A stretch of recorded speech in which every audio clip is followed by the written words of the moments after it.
Picomic 180 Puls, ein tolles Gerät von LWM für den mobilen Einsatz. Mein persönlicher Favorit. Wir können ganz normal mit Mark schweißen, mit einem normalen Brenner mit Euro-Zentralanschluss. Wir können auch E-Hand schweißen, indem wir einfach die zwei Buchsen für Plus und Minus nutzen. Oder wir können auch Wick schweißen, indem wir einen Wick-Brenner mit einem Euro-Zentralanschluss anschließen und dementsprechend auch die Polarität wählen, sodass wir ganz normal mit Lift-Duct, Klick, Klick, Klick, Wick schweißen können.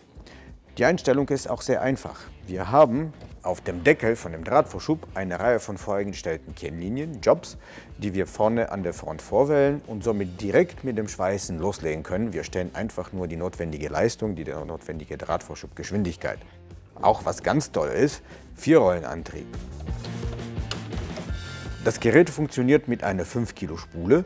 Das heißt, insgesamt ist das Gerät sehr einfach und perfekt für den mobilen Einsatz.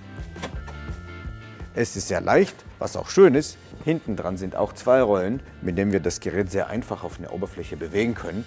Die Einstellung von dem Gerät ist auch irre leicht. Alles sehr einfach gehalten, sodass man wirklich sehr schnell zum Schweißen kommt.